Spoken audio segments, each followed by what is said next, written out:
sont sauvés, mais pour ceux-là qui périssent, c'est une folie.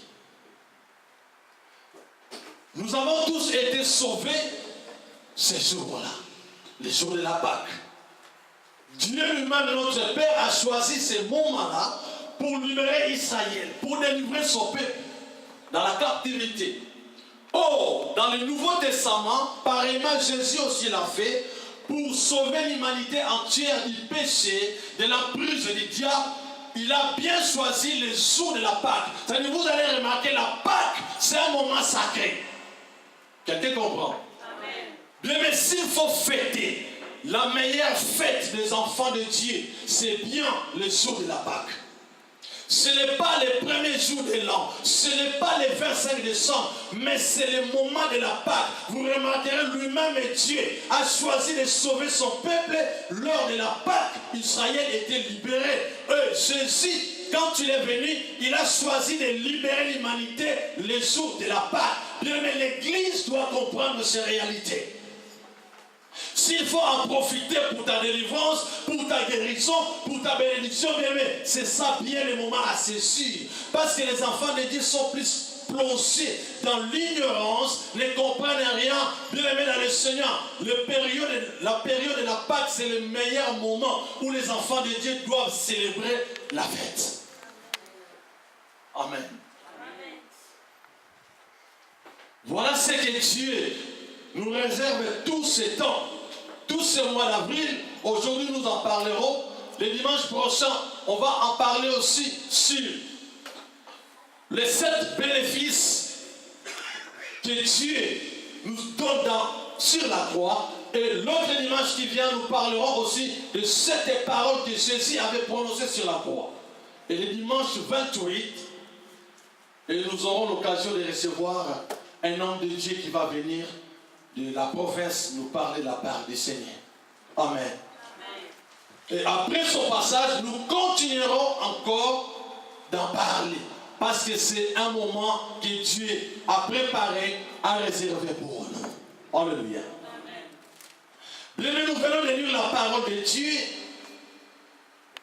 La Bible dit, ce message commence bien par un complot. Si vous lisez bien le premier chapitre,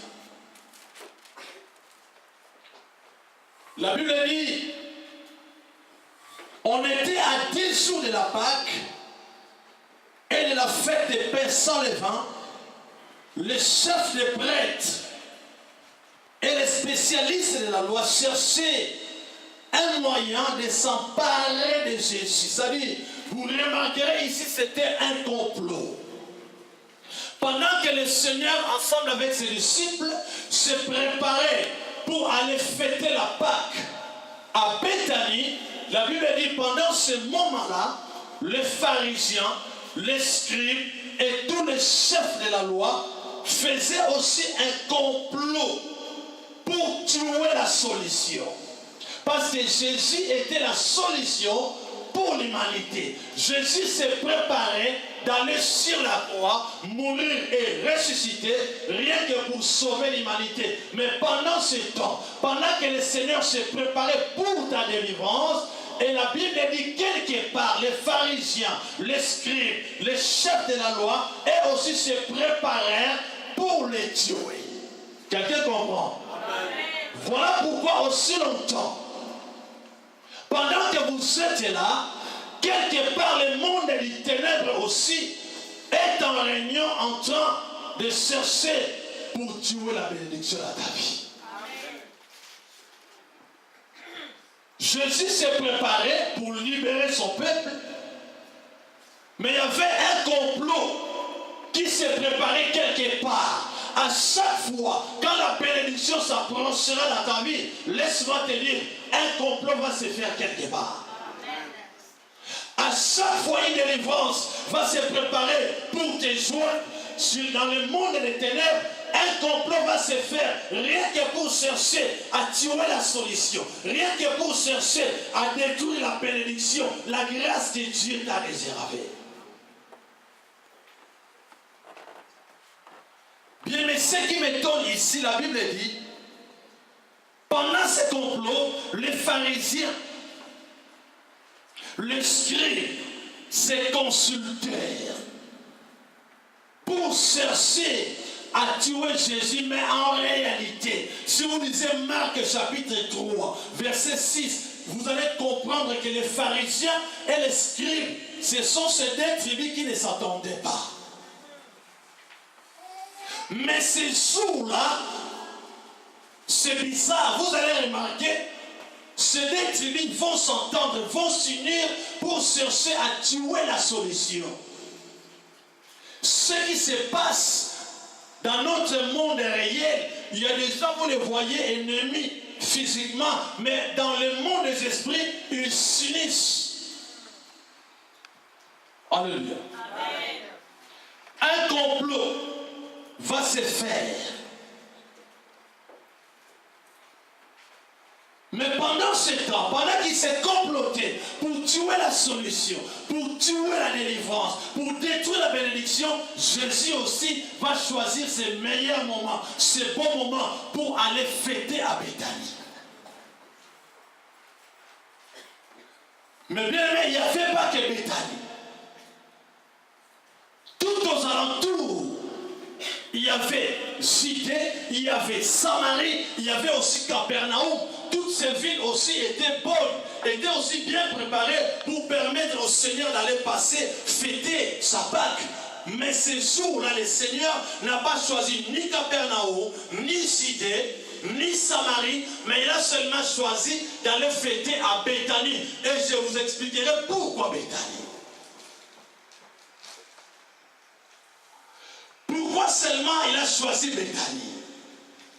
Bien, mais toute écriture est inspirée de Dieu. Chaque ville dans la Bible a une signification. Et le Seigneur avait bien choisi d'aller fêter à Béthanie parce que Béthanie nous donne trois définitions. Première définition, quand nous parlons de la Béthanie, quand nous parlons de Béthanie, premièrement, c'est la maison d'affliction. Les écrivains, ceux qui veulent écrire, notez bien, Béthanie veut dire maison d'affliction. Entre guillemets, maison d'angoisse. Béthanie, c'est un lieu où les gens étaient saisis de la paix.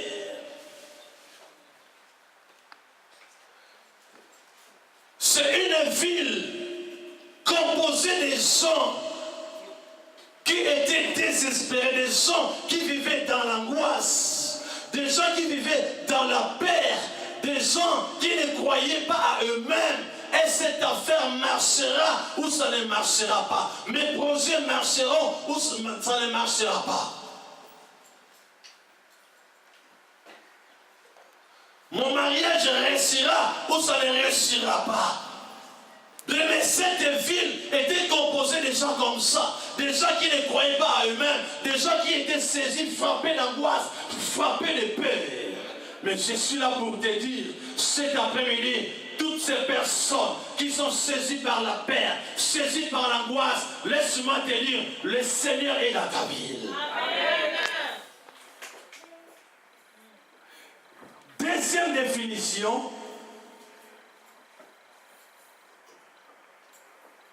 nous l'avons bien trouvé dans la version anglaise. Nous donne bien cette définition des dates non mûres. Des dates non mûres, c'est-à-dire, il voulait dire en français, les fruits ne sont pas encore mûrs. Ça, c'est la deuxième définition pour la ville de Béthanie. Pourquoi les fruits ne sont pas mûrs?